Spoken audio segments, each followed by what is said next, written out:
If you are currently conceiving and you are trying to get into the best shape of your life, but you are curious to know what workouts you can do and what workouts you should avoid while you are currently pregnant, then this video is for you. If you guys didn't know, I am currently a little bit over 17 weeks and I am still currently going to the gym. I'm still staying active as much as possible, and I created a routine that works perfectly for me. And I'll be going over some modifications that I had to make sure that I am structuring my workouts appropriately and keeping my workouts as safe as possible for little baby C. So we're going to be going over upper body modifications, lower body, along with cardio and core. So we're going to go over everything. And just a disclaimer, I am not an OBGYN, and the things that I'm telling you guys today is my personal experience, and I'm only showing you guys what I do and what my OB allows me to do. This video is not telling you what you need to do, especially since we are all different and everyone's pregnancy is different. Some things that work for me may not work well for you, especially if your OB isn't giving you an okay to do so. Please keep that in mind. This is my workout routine. I just want to share what I am doing in the gym. So my workout routine consists of 3 to 4 days. Just because my nausea in the beginning of my pregnancy was very stressful, I kind of have a little bit more energy where I can add in an extra gym day.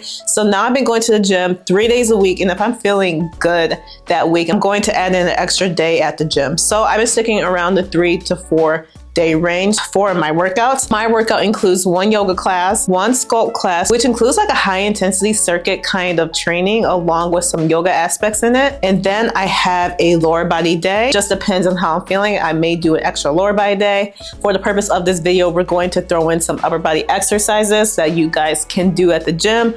But like I said, it just depends on how I'm feeling. I may do an extra lower body day, or I'll have a specific upper body day for that 4th day. So that is how my workout routine has been looking like, and only having 1 or 2 gym days a week works so well with my schedule, so well with like the symptoms that I'm going through. Even though I'm still pretty sick these days, I made a routine that I can actually stick to. So that is one of my tips, is to create a routine that you know that you can stick to if you know that you're dealing with nausea, fatigue, or any other symptoms in the 1st or 2nd trimester. Then it's kind of hard to resume the same routine that you've been doing prior to becoming pregnant. So you always have to keep that in mind, that your routine may not look like how it was pre-pregnancy, but you have to make something that's realistic for you and that you know that you're going to stick to. So don't try to go to the gym 5 days a week if your body is not allowing you to. That's why I dropped it down to 3 days. In the beginning of my pregnancy journey, I was only working out twice a week, sometimes even once a week. But the thing is, I never stopped working out. I never gave up. I never just skipped the gym. If I can only dedicate 1 or 2 days that week, that's what I did. That's how I stayed consistent all throughout my pregnancy journey. So this is a time where it's not really necessary to always go hard in the gym or always going hard in your workout regimen. Just take it slow, take it easy. And the main focus is to just move your body, move it as much as possible, so that way you have a smooth and safe pregnancy. Now, when it comes to our workout regimen, we're going to start off with some upper body exercises that is safe and that is not safe for pregnancy. So the first exercise that is not really recommended in pregnancy is doing any kind of pull-ups due to the pressure that it puts on your abdominal area. And you guys know that I love a good pull-up. I love doing wide grip, close grip, so that way I can target different muscles in my back. I'm the type of girl that rather be safe than sorry in my pregnancy, and I just want to make sure that I am doing things that are appropriate for the stage that I'm currently in. But I decided just to avoid pull-ups completely. I'm going by the mindset of just because I can do something during pregnancy and just because it may feel good in the moment doesn't mean that I should be doing this certain exercise. For pull-ups, I have been avoiding those, and I've been substituting that for any kind of lat pull-downs. I love a wide grip, close grip lat pull-down. This is not putting any pressure on your abdominal area, and this is similar to a pull-up because you are still working those outer lats. I also love adding in any kind of row, single arm row, barbell rows, kettlebell rows. One exercise that I've been loving to do is a gorilla row. And I am making sure that I am having proper form during these exercises. So for the gorilla row, you are in a lowered position, whereas you are placing the dumbbell or the kettlebell down to the ground. So I'm making sure my back is straight and having a slight bend in my legs. I'm always making sure my head is neutral as well, and I'm pulling the weight, keeping my elbows tucked in. And every time I pull the weight, I go back into the starting position and softly land the kettlebell or the dumbbell on the ground. I use kettlebells because it's easier to do a gorilla row, but you can use dumbbells as well. But I love doing some heavy gorilla rows using like a 15, 20, or 25 pound dumbbell. And then when I'm doing a lat pull down, I am slowly pulling the weight down to the upper middle portion of my chest. And you see I'm not going super fast or pulling the weight with way too much momentum. I'm pulling the weight down to my upper chest, pausing and squeezing my back for a second or so, and then I'm slowly going back up to the starting position. But it's always important, like when you're doing upper body, lower body, to just go slow. I know I've been saying this in a bunch of videos and you probably heard it from plenty of other people, but it's so important to go slow and just take your time when you're doing these exercises, because if you rush through, that's going to be leading to injury and it's going to be leading to having incorrect form. So we do not want to do that. Always want to get the best out of our workouts. So going slow and controlled and having that mind to muscle connection is always a must during my workouts, especially since I'm pregnant now. I'm not going to be rushing through my workouts because I'm just naturally more tired. So I'm going to be taking my time and making sure I'm getting the most out of my workout while I'm at the gym for that hour or so. Your girl loves to do a barbell bench press. And sometimes when I throw in that upper body day, there's some days where I actually still continue to barbell bench press. You know, when it comes to a barbell bench press, you are engaging your lats, your deltoids. Instead of doing the traditional bench press, you want to make sure that we are modifying and substituting the bench press for accessories that support the bench press movement. Lying or seated bench press machine, so we can target that overall chest development, or you can do a seated pec deck fly. Pec deck machine is a standard to target those pecs, which I do love, and it does come in handy when I want to target that muscle, or if I want to target my upper, middle, or lower parts of my pec. That's when I would do a standing cable pec fly. I can adjust the cable attachment so that way I can do high cable chest fly, underhand cable chest fly, or just put the cables in the middle, which is the standard, and do the normal standard cable chest fly. So there is a variety when it comes to the standing cable chest flies, but both are perfect to add into your routine to target those pecs. And then when it comes to deltoids and lateral raises, we can use dumbbells or cable machines. I think that dumbbells are a little bit easier to use, but both ways are perfect to target those deltoids. We always want to target those three muscles when it comes to substituting exercises for the barbell bench press. This way, instead of sacrificing doing this movement when you really don't feel comfortable doing it, you can do alternatives to make sure we're still getting the same type of results. Last upper body exercise that we want to avoid, especially when we are in our second or third trimester, when we really start to show in our abdominal area, a standard push-up. We always want to avoid that because obviously when we're going down to the push-up, our baby is going to be pushed against the ground. So that is what we want to avoid. I personally did push-ups during my first trimester. Since I'm well into my second trimester, I know this type of exercise I'm gonna have to slow down on, but I've been incorporating TRX push-ups and incline push-ups. These are great alternatives because you're not on the ground like a standard push-up, but you're still getting that same exact movement. If your gym has a TRX, I promise you, you need to incorporate into your routine. This is so good for like core balance and stability, just overall improving your upper body and core strength. Or if your gym does not have this equipment, you can always substitute for an incline push-up. So you can use a Smith machine or you can use a stable barbell. You're going to have your body facing the bar and you're going to set up the same as a push-up, pulling yourself up towards the bar, and this will have the same effect as doing a standard push-up. But those two I love to do, and since, like I said, since I'm getting into that second trimester, and I'm sure I'm going to be showing in no time, those two exercises I've been incorporating into my routine so that way I can get the hang of it when the time comes. Now we went over standard upper body exercises that I personally incorporate into my routine. Now we're going to get into lower body movement. Now personally, my OB gave me the okay to continue to squat, but just no heavy squatting and no grunting. But I've noticed with my nausea when I'm doing like a very compounded movement with free weights like squats, deadlifts, that's when my nausea usually kicks in. I do notice that I feel more lightheaded and just more fatigued when I'm doing free weights with like the barbells, doing squats and deadlifts. So personally, If your OB gave you the okay to do barbell squats and deadlifts, then you can continue with that. But with my personal reasons and what I'm currently going through with my symptoms, I started to avoid it completely, and I'm starting to feel so much better after my workouts. So instead of doing a standard barbell squat, I've been substituting for a Smith machine squat. Now this is used on a Smith machine and it's not a free weight. So I personally feel like I am more stable, more sturdy, just like overall have a more stabilized position. It takes more effort to have good form with a standard barbell squat. So doing the Smith machine squat has been a great alternative for me, and I've been loving doing it. I've been doing light to moderate weight, still feeling a good burn, even though it's not like doing anything super heavy like how I used to, still having a good workout. And what I like to do, I like to slowly increase the weight by each set, and this is only by 5 or 10 pounds.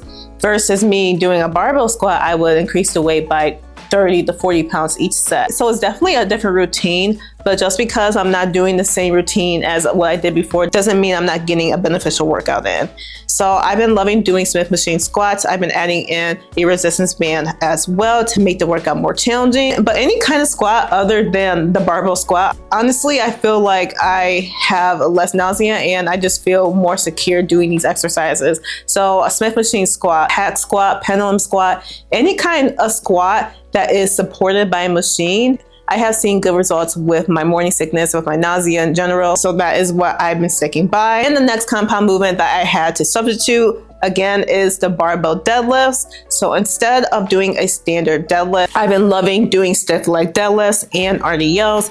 And when it comes to a barbell deadlift, it's primarily targeting your hamstrings and glutes. So of course, we're going to substitute for a different alternative for the barbell deadlift. And we're going to be doing stiff leg deadlifts, primarily targeting our hamstrings. And then we have those glute focused RDL, where we're still targeting our hamstrings, but we're getting the most glute activation as possible. So I've been adding in those two exercises, and I've been using either like the dumbbells or the Smith machine, whatever is available at my gym, but those are good alternatives for the standard conventional or sumo deadlift. When it comes to glute exercises, I really haven't been having a problem doing any kind of hip thrust. The only thing is I don't really, like I said, I don't like to do any type of like free weights that really takes a lot of energy out of me. So I've been avoiding doing like barbell hip thrusts, and I just been using my designated hip thrust machine, which I absolutely love. Super comfortable, it's super easy to set up and doesn't take too much time to get the exercise done. So I've been loving that. Adding in light to moderate weights, and of course I'm adding in a resistance band right above my knees to give me some extra resistance. And I also been loving to do glute kickbacks as well. These are perfect when you're pregnant because you're standing and you're not putting any pressure on your abdominal area. So I've been doing glute kickbacks to target our gluteus maximus, and then glute side kicks where we're targeting those side glutes or our gluteus minimus along with our gluteus medius as well. Those are the exercises for lower body that I had to modify or substitute. Now we're going to get into abs and core, which is the best part, because when it comes to abs and core, there is a misconception that when you're pregnant, you have to avoid core exercises. But that is a no, that is wrong, because there are certain exercises that you can do that is safe for pregnancy. It just depends on what type of exercise that you're doing. When it comes to our abdominal muscles, those are the outer layer of our abdomen, versus core exercises, which is below that six-pack layer, which is going to help you stay more stabilized. It's going to help you push more weight in the gym.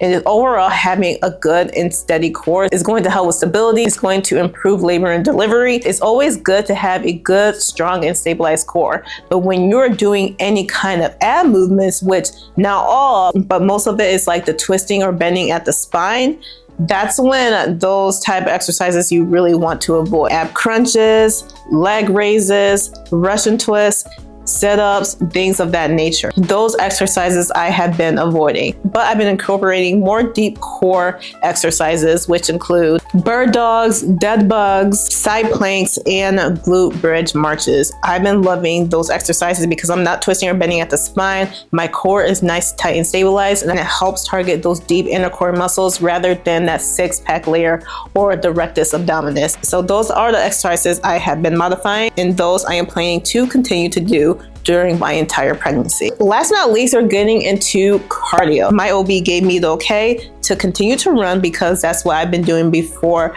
I got pregnant. I also have been doing like incline walks, doing the Stairmaster, running on the elliptical, or doing like the sculpt classes, which is like primarily cardio based or HIIT based. So those are the type of exercises I've been doing for my cardio, but I make it a priority that I am doing some type of cardio. So even if I'm running, I'm not going to go super intense. There are some days where I do sprints, like a 30-second on, 30-second off sprint, but I'm only doing it for a limited amount of time. I'm not doing it for 15 or 20 minutes. I usually only do it for 10 minutes, and then the last 10 minutes of a cardio session, that's when I would do just like an incline walk just to cool down.